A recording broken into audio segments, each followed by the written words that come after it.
Yo, what it do, YouTube? It's Matt Omega. I'm due for my bi-yearly video, so here we go. In the past year, Valve unveiled a handheld gaming PC called the Steam Deck. Today, I'm not really, here to explain what it is. If you want that, I don't know, type that shit into Google or something. I'm here more so to talk to the naysayers and people that don't understand what devices like this can truly mean for gaming, or the ways a device like this can be used. As normal, it's background time. I've been speaking with PC gamers all over, at work, in Discord, on Reddit, on Twitter, whatever. And the trend I've noticed is people wondering what the point is of a Steam Deck. They can't fathom why exactly someone would even want or be interested in one. And that makes some sense, you feel me? Sometimes I can't rub together two brain cells too. I burnt my hand twice on the same pot the other day because I thought it cooled down in 30 seconds. So really what I'm here to talk about are the many various use cases and positive effects for not just gamers but people interested in like a small form factor PC to begin with. I think the first base we need to touch on, because it's essential, is price. The Steam Deck is bulky. It is on the bigger side for a handheld, to the point where if it were any bigger, you couldn't call it a handheld anymore. But at its size, at its base price of $400, there is literally not a small form factor PC or laptop that is comparable to it in feature set or specs. Literally, it just does not exist. At that price, many PCs cannot compete. The closest I've found on Amazon was a mini PC with a generation older Ryzen processor and 2 generations older integrated graphics, though to its credit, it did have 512 gigs of storage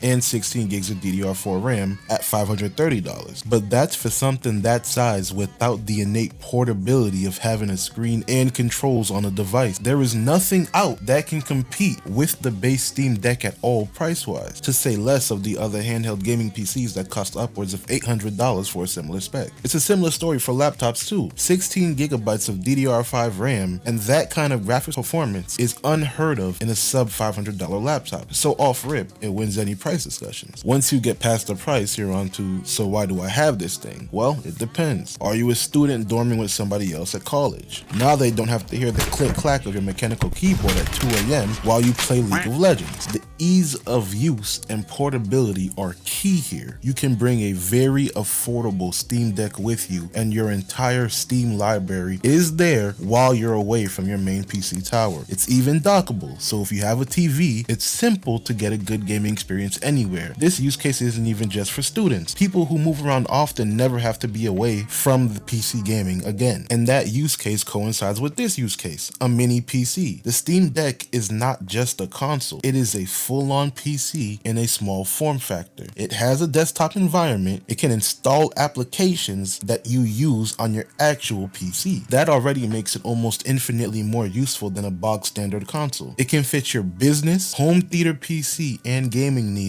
while being portable enough to carry in your pocket. Lastly, there's the software side and the other probable intended effects of the Steam Deck. This thing is running Linux natively, specifically a modified Arch Linux install. Linux has traditionally had a small user base, but with gamers buying into the Steam Deck, all of that is likely to change. The amount of Linux users will balloon in the coming months as people settle into their grooves and start using the Steam Deck for things beyond gaming, since it can do that. This isn't just a big step for portables, but a big step for the entire Linux platform, since they're going to have a relatively mass-produced gaming device / PC running a popular distro. This means devs will potentially show more support to the Linux platform. More people will create applications for it, so on and so forth. The work Valve put into improving its Proton compatibility layer just reinforces that they really want this experience to work out, and if all the early reviews are indicative of anything, it probably will. And this is kinda off topic, but I feel the need to say it. Nobody is seriously comparing the Steam Deck to the Switch. They're two very different devices for very different audiences. I treat my Switch like a Pokemon machine, cause that's what it freaking is, and you should too. Or a Smash machine, or a Zelda machine, whatever it is you play on there, that's what it is. And for that duty, it does its job. Do I wish I could do more with this dog water $300